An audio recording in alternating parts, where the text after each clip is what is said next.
శుభ్రంబు 4వ తేదీన అమెజాన్ ప్రైమ్లో వస్తుంది. అందరూ ఎంజాయ్ చేస్తారు, చాలా బాగా నవ్వుకుంటారు. అండ్ కథ ఇచ్చిన వసంత్కి చాలా థ్యాంక్స్, సూపర్ కథ ఇచ్చారు. అండ్ మ్యూజిక్ డైరెక్టర్ మా స్వీకర్ అన్న, నాకు కాలేజీలో సీనియర్ ఆయన, కంచరపాలెం చేశారు. ఇప్పుడు ఈ సినిమాకి ఫస్ట్ టైం వర్క్ చేస్తున్నాం. సో ఫెంటాస్టిక్ సాంగ్స్ ఇచ్చామన్నా, రిపీట్లో వింటున్నాం అన్నీ. అండ్ అందరు కో ఆర్టిస్ట్స్ అందరికీ థ్యాంక్ యూ. అండ్ ముఖ్యంగా కీర్తి సురేష్ గారు పక్కన చేయటం చాలా చాలా అంటే చాలా హ్యాపీగా ఉంది.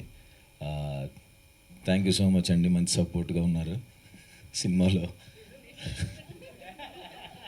జెన్యున్గా చెప్పానండి. ఆవిడ నిజంగా చాలా చాలా అంటే చాలా మంచి పర్సన్. ఏదో పొగడాలని భజన కాదు, కానీ నిజంగా నేను చూశాను కాబట్టి చెప్తున్నాను. ఆవిడ వేరే వాళ్ళతో ఎలా ఉంటారు, ఆవిడ చేసే హెల్ప్ అదంతా నేను దగ్గరుండి చూశాను. సో ఆవిడతో వర్క్ చేయటం, అంత మంచి పర్సన్తో వర్క్ చేయడం చాలా హ్యాపీగా ఉంది. థ్యాంక్ యూ కీర్తి సురేష్ గారు.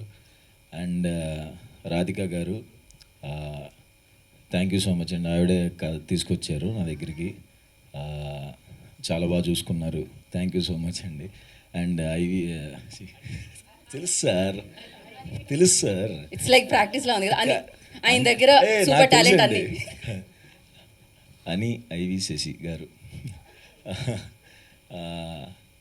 చాలా అంటే చాలా ఫాస్ట్ అండి. అంత ఫాస్ట్ డైరెక్టర్ని చూడలేదు ఇప్పుడు దాకా నేను. చాలా అంటే చాలా ఫాస్ట్ ఉంటాడు, చాలా ఫాస్ట్గా చేశారు కూడా సినిమా.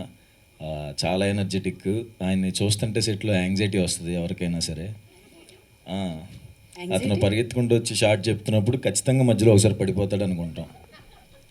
అంత ఫాస్ట్గా నడుచుకుంటూ పరిగెత్తుకుంటూ వస్తాడు, అలాగే చెప్తాడు సీను. టెన్షన్ వస్తూ ఉంటుంది. సో ఆయన ఇందులో కొంచెం వెరైటీ యాక్టింగే ఉంటుందండి అందరిది, రెగ్యులర్గా ఉండదు. వెరైటీగా చేసాం, కార్టూన్ లాగా, అంతే కదా. ఆయనే దగ్గరుండి చేయించారు, ఈ ఎక్స్ప్రెషన్ ఎట్లా కావాలి, ఆ ఎక్స్ప్రెషన్ ఎట్లా కావాలి అని అందరి చేత. So thank you so much sir, కొత్తగా చూపించినందుకు. 4th వస్తుందండి, చూడండి, ఖచ్చితంగా ఎంజాయ్ చేస్తారు. థ్యాంక్స్.